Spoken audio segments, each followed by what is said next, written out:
Let's talk about mid-face volume restoration with dermal fillers today. So this is a before and after of mid-face volume restoration with dermal fillers that I did. If you look at the before picture, there are a few things that you'll notice. So the under eye area is very prominent. She has some darkening there. And that's because she's lost volume in that area, but primarily because she's lost volume in the mid face and it's affecting the under eye area. And it's also affecting the nasolabial folds a little bit. And so whenever someone comes in, if they have a complaint of nasolabial folds or if they have a complaint of teardrop deformity, a lot of times the problem is the cheeks, okay? And so when we can give you volume in the cheeks, we can now get a better assessment of whether or not you have a true teardrop deformity or whether or not you have true nasolabial folds.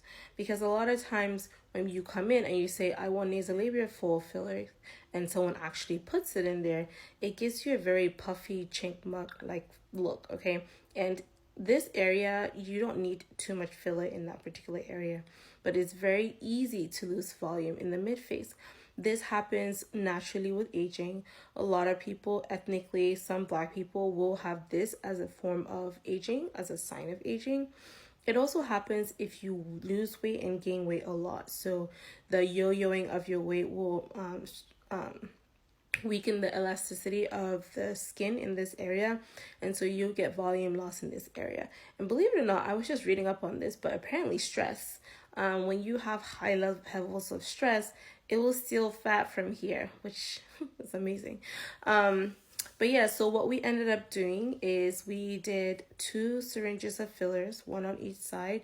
So I basically I used 2 different syringes. I used one just primarily for the mid face, and so once I corrected that, I was able to put a little bit of filler in the under eye area to improve it. Now she's not completely done yet.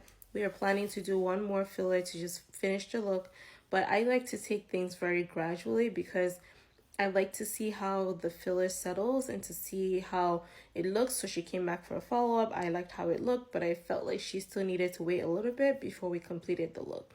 So when you're looking for an injector, it's really, really important to understand like their philosophy. Like I'm super conservative. I will not inject more than I think is necessary. And I will not inject as frequently as some other people do. So I think that doing minimal fillers in addition to other treatments like radiofrequency, microneedling, or laser treatments to induce collagen induction and skincare should be sufficient to give you an overall nice balanced look. So hope that was helpful. Let me know if you like these videos. And if you're in the DMV looking to get fillers, I'm here.